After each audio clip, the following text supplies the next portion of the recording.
Hello and welcome back to another advanced division series that we are going to learn for today. By the way, if you are new to this channel, you're watching now, please consider subscribing because this really help a lot. Okay, let's get started. We will dividing 15,134 to 23. Now, dividing this number might be difficult, but I will make it easy for you because I know that many of you have these difficulties of dividing numbers, and not only you, many people, many students also have these difficulties dividing numbers because, as you may know, that division is one of the hardest branch of mathematics. But I will show you how easy it is to divide numbers, and pretty sure you're gonna love this. Now, we will be splitting this together. Now, our main divisor now is 2, and this is our filler. So, main divisor. This will be our filler. Since 1 divided by 2 is not divisible, so we'll take 2 digits here. You have to think, okay, 6 is the possible answer. Now 6 times 2 is 12. Now, keep that 12 in your mind and minus that 12 from 15.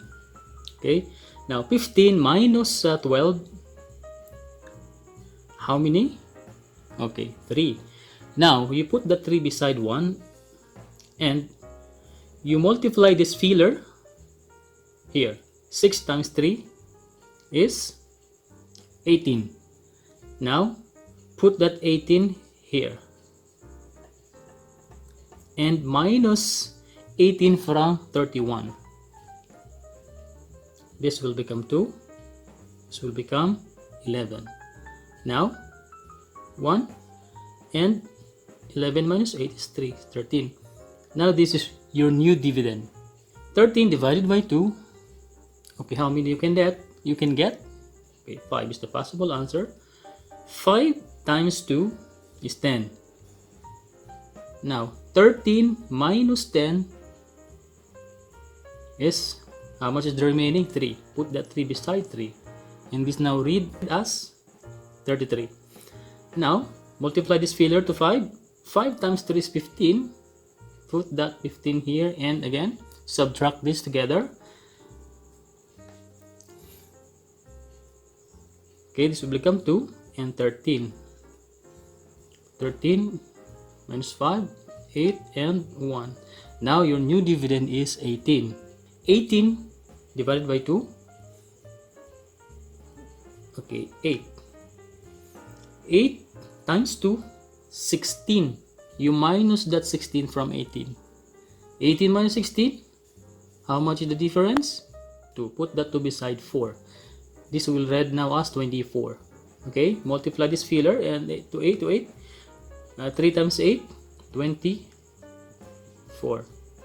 And now minus this together, you get 0 difference. Now, since your dividend is become 0, it means that you already reached your final answer. And your answer is 658.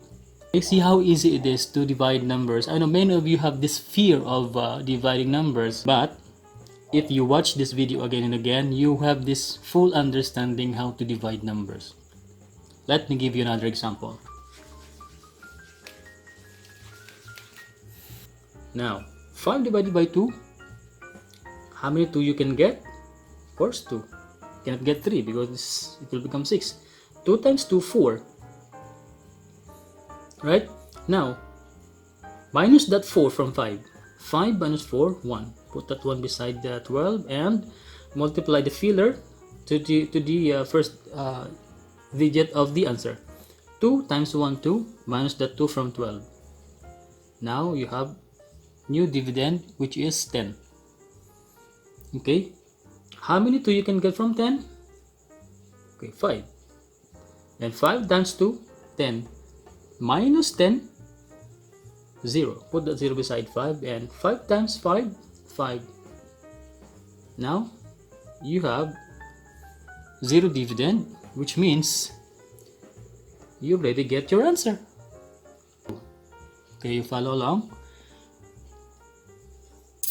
Now 38, since we cannot since 3 is not divisible to 5, so we'll get 38 to our main divisor, which is 5. Okay, how many 5 you can get from 38? 5 times 7 is 35. 7 is 35. Now minus the 35 from 38, which you will get a 3 difference. Put the 3 beside number 5, and now multiply this 7 to our filler, which is number 2.